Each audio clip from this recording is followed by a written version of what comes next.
MA द्वितीय वर्ष तृतीय सत्र के छात्रों का स्वागत है। आज हिंदी साहित्य का इतिहास इस तासिका के अंतर्गत तीसरा जो उपघटक है उसकी हम शुरुआत करने वाले हैं।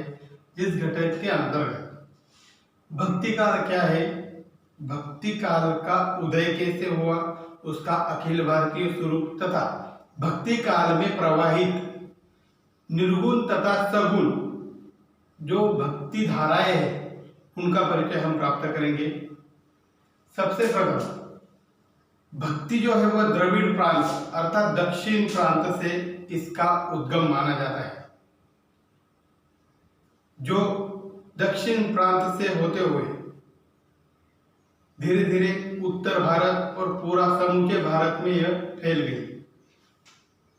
अलवार संत तथा नायनार संत इन्होंने भक्ति आंदोलन का प्रचार प्रसार करने का बड़ा महत्वपूर्ण कार्य किया है। भक्ति आंदोलन के अंतर्गत या भक्ति काल के अंतर्गत दो धाराएं यहाँ पर प्रवाहित हुई नजर आती है, जिसमें प्रथम है निर्गुण। निर्गुण के अंतर्गत दो शाखाएं यहाँ दिखाई देती है। पहले है प्रेमाश्रय शाखा जिसे सूफी काव्य धारा भी कहा जाता है, और दूसरी है ज्ञानाश्रय जिसे ज्ञान मार्गी शाखा भी कहा जाता है। और दूसरी जो है सगुण काव्य धारा जिसके अंतर्गत फिर से दो शाखाओं का यहाँ पर उद्गम हुआ है। एक है राम भक्ति धारा और दूसरी है कृष्ण भक्ति धारा। अब सबसे पहले हम इन धाराओं के प्रमुख जो कवि रहे हैं उनके बारे में यहाँ पर जानकारी प्राप्त करेंगे। निर्गुण ज्ञान भक्ति धारा के अंतर्गत सूफी काव्य धारा जो है या प्रेमाश्रय काव्य धारा, उसके अंतर्गत प्रथम महत्वपूर्ण कवि जो है वह मलिक मोहम्मद जायसी को माना जाता है, जिन्होंने पद्मावत, अखरावत, शुक्रावत आदि जो रचनाएं हैं उनके द्वारा सृजित हुई है। अब पद्मावत यह जो काव्य है इसके अंतर्गत उन्होंने राजा रत्नसेन तथा पद्मावती नामक रानी की एक प्रेम कथा का सृजन किया है, और उस प्रेम कथा के द्वारा यानी लौकिक के द्वारा अलौकिक की व्यंजना का यहाँ पर उन्होंने निर्माण किया है। और इस कथा को तत्कालीन समय में भी और आज भी वह बड़ी मनोरंजकता के साथ पढ़ी जाती है तथा कुल 58 सर्गों में विभाजित यह एक महाकाव्य भी है। प्रेमाश्रय शाखा जो है उसके अंतर्गत मलिक मोहम्मद जायसी, कुतुबन, मंजन आदि जो है वह एक कवियों की श्रृंखला वहां पर नजर आती है। उनके उपरांत ज्ञानाश्रय शाखा अर्थात ज्ञान मार्गी जो शाखा है उसमें प्रमुखता से गुरु नानक है, संत कबीर है, उसके बाद रैदास आदि जो संत कवि हो चुके हैं इनका समावेश होता है। उनमें सबसे प्रमुख जो है कबीर को माना जाता है। कबीर के बारे में, जन्म के बारे में तथा उनके साहित्य के बारे में कई विसंगतियां यहाँ पर नजर आती है, क्योंकि कबीर के बारे में कहा जाता है कि वह पढ़े लिखे नहीं थे। सिर्फ साधु संगति में देशाटन या देश भ्रमण कर उन्होंने ज्ञान अर्जित किया था, और उसी के आधार पर वह प्रस्तुत परिस्थिति के आधार पर दोहों का सृजन किया करते थे अर्थात गायन किया करते थे।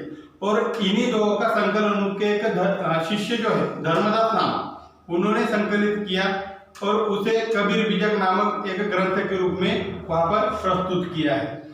कबीर के बहुत सारे दोहे जो है वह भक्ति परक है, नीति परक, ऐसे बहुत सारे दोहे उनके नजर आते हैं। ज्यादातर कबीर का साहित्य जो है वह जाति पाति का विरोध, पायान डबरों का विरोध, जो भी अन्याय अत्याचार हुआ करते थे जनसाधारण पर, इनके विरोध में लिखे गए वो सारे दोहे हैं। उदाहरण के तौर पर हम एक दो दोहे का यहाँ पर परिचय प्राप्त करेंगे। जैसे कि कबीर कहते कि जाति पाति पूछत नाही कोई, हरि को भजे सो हरि का होई। इस प्रकार का उनका एक दोहा है, और वह सभी प्रकार के बाह्याडंबरों का विरोध करते हैं। जैसे कि वह हिंदुओं का भी विरोध करते हैं, साथ में मुस्लिमों का भी। उन्होंने किसी प्रकार का ऐसा भेदभाव नहीं रखा है कि किसी एक विशेष वर्ग को मद्देनजर या ध्यान में रखते हुए उन्होंने विरोध नहीं किया है। तो जिन बातों का खलन उन्हें हुआ उन बातों के प्रति उन्होंने तुरंत वहां पर आघात किया हुआ नजर आता है। जैसे कि वे कहते कि काकर पाथर जोरी के मस्जिद लई चुनाए ताचड़ी मुल्ला बांग दे क्या बहरा हुआ खुदा। यह एक व्यंजक जो मुस्लिम समुदाय के अंतर्गत अजान लगाया जाता है उसके विरोध में यह दोहा प्रस्तुत करते। उसी प्रकार हिंदुओं को भी वे फटकारते। वे कहते कि बकरी पाती खाते तिनकी काड़ी खाल, जो जन बकरी खाते तिनको कौन हवा। इस प्रकार से वह समाज में जो कुरीतियां, बुरी प्रथाएं या शोषण, अन्याय, अत्याचार है इसके बारे में वह कड़ा प्रहार करते हुए तीव्र विरोध दर्शाते। अब यह हुई ज्ञानाश्रय शाखा के प्रमुख कवि के रूप में या संत कवि के रूप में कबीर का एक संक्षिप्त परिचय। उसके बाद अब सगुण भक्ति धारा जो के एक अखिल भारतीय स्वरूप प्राप्त कर चुकी थी 13वीं शताब्दी से लेकर 17वीं शताब्दी तक।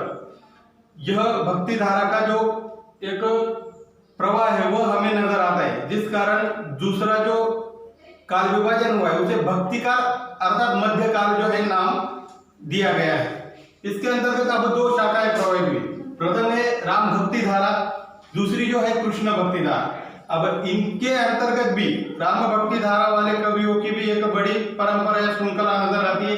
उसी प्रकार कृष्ण भक्ति धारा वाले कवि जो है वो भी यहाँ पर बड़ी मात्रा में नजर आते हैं। राम भक्ति धारा के अंतर्गत प्रमुख कवि के रूप में यहाँ पर तुलसीदास को माना जाता है, जिन्होंने कुल 12 रचनाओं का सृजन किया, जो राम कथा से ओतप्रोत ऐसी रचनाएं हैं।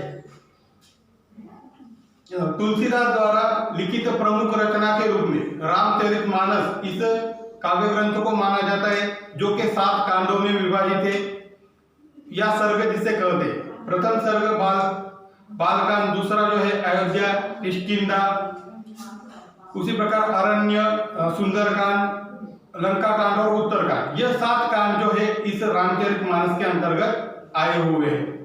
राम के जन्म से लेकर उनके मृत्यु तक की सारी कथा जो है राम राज्य की जो कल्पना है इसी के अंतर्गत उत्तरकांड में हुई है, जिसके अंतर्गत जन सामान्य के हित को केंद्र में रखकर वह रचना सृजित हुई है। और कहा जाता है कि तुलसीदास द्वारा लिखित इस रामचरित का महत्व इतना है कि तत्कालीन समय में लोगों का भगवान पर से विश्वास उठ सा गया था और लोक समन्वय की भावना लिए तुलसीदास ने रामचरितमानस का सृजन किया, और जिस कारण लोगों को एक जीने की राह मिल गई थी, एक प्रेरणा जो है तत्कालीन समय में प्राप्त हुई थी।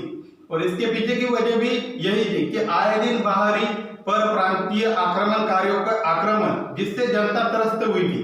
और हमारे जो यहाँ के राजा थे वे अपने ही सुखों के बारे में सिर्फ ख्याल करते थे, जन सामान्य से जैसे कोई लेना देना ही उन्हें नहीं रहा था। और ऐसे समय में लोक समन्वय की भावना लिए तुलसीदास ने रामचरितमानस जैसे ग्रंथ का यहाँ पर सृजन कर जन सामान्य को एक जीने की नई राह दिखाने का महत्वपूर्ण कार्य किया हुआ है। उसके बाद देखिए नाभादास, किशोरदास, केशवदास, ये एक दीर्घ परंपरा जो है राम भक्ति धारा के अंतर्गत आती है। अब केशवदास जो है उन्होंने भी रामचरितमानस जैसी ही एक रचना यहाँ पर सृजित की है, जो रामचंद्रिका नाम से जानी जाती है। अब इस रामचंद्रिका नामक ग्रंथ का महत्व यह है कि उसमें जो संवाद लिखे गए वह आज भी जब नाटिकाएं रची जाती है या खेली जाती है, उसमें घटनाएं जो है तुलसीदास द्वारा लिखित रामचरितमानस की होती, लेकिन केशवदास द्वारा लिखित रामचंद्रिका के संवाद वहां पर लिए जाते। उदाहरण स्वरूप जब भरत कैकेयी से पूछते कि माते कहा नृपता, अर्थात दशरथ राजा यानी मेरे पिता कहा है, तो कैकेयी कहते कि पुत्र शोक हेतु गए सूरलोक ही। तो इस प्रकार की जो संवाद है वह रामचंद्रिका से लिए जाते, जो कि केशव द्वारा रचित राम काव्य है। अब रही बात कृष्ण भक्ति धारा की, तो कृष्ण भक्ति धारा के अंतर्गत वल्लभाचार्य के जो शिष्य है उन शिष्यों की एक परंपरा नजर आती है। कुल मिलाकर कृष्ण भक्ति धारा के अंतर्गत सूरदास यह प्रमुख कवि के रूप में माने जाते हैं। उन्हीं की तरह कुल 8 वीणाएं कृष्ण का गुणगान करने में लगी हुई थी, अर्थात 8 कवि, लेकिन सबसे मधुर और सुरीली झनकार जो है वह सूरदास की रही थी, अंधे कवि सूरदास की रही थी, ऐसा माना जाता है। और इसके पीछे की जो वजह है वो यह है कि सूरदास द्वारा लिखित 3 रचनाएं जो है, सूरसागर, साहित्य लहरी और सूरसारावली, इन रचनाओं के माध्यम से कृष्ण के जन्म से लेकर उनकी बाल लीलाओं से लेकर उनकी रास लीलाओं से लेकर सारी घटनाओं को वहां पर सूरदास ने जीवंतता के साथ प्रस्तुत किया हुआ है। अब उस सूरदास द्वारा लिखित जो सूरसागर रचना है उसमें एक भ्रमर गीत सार नामक प्रसंग का उद्घाटन हुआ है, भ्रमर गीत। तो उस भ्रमर गीत का जो महत्व है वह इस प्रकार है कि गोपिकाएं जो है कृष्ण के मथुरा गमन पर जिस प्रकार वह आंसू बहाते, जिस प्रकार उनके प्रेम की पीड़ा का वहां पर चित्रण हुआ है, वह अनन्य साधारण ऐसा चित्रण हुआ है। और जिस कारण कुल 8 कवि जो है कृष्ण का गुणगान करने में लगे थे, लेकिन सबसे मधुर और सुरीली जो झनकार अर्थात सबसे सुंदर काव्य सृजन का कार्य जो है वह सूरदास द्वारा हुआ है। यहाँ पर सूरदास के जन्म के बारे में कई किंवदंतियां प्रचलित है जो आगे विस्तार से हम जानेंगे। अब सूरदास के उपरांत परमानंद दास, मीराबाई आदि जो है कृष्ण भक्ति धारा के अंतर्गत आने वाले कुछ कवि और कवित्री यहाँ पर हमें नजर आते हैं। अब मीराबाई का अगर उदाहरण दें तो मीराबाई जो है कुड़की नामक एक छोटे से गांव में उनका जन्म हुआ था और बचपन से ही अपने दादाजी मेड़ता नरेश राव दुधा के यहाँ पर वह कृष्ण भक्ति धारा की ही एक प्रकार से विरासत उन्हें प्राप्त हुई थी। क्यों? क्योंकि राव दुधा जो है वह भी कृष्ण भक्त थे और मीरा को कृष्ण के प्रति इस प्रकार की एक प्रीत या लगाव रहा कि बचपन से वह एक छोटी सी मूर्ति अपने सीने से लगाकर घुमा कर दी थी तथा कृष्ण भक्ति की उन्हें एक ओढ़ वहां से शुरू हुई। अब उनका ब्याह जो है राणा सांगा के पुत्र भोजराज नामक व्यक्ति से हुआ, किंतु एक युद्ध के दरमियान उनकी भी मृत्यु हुई।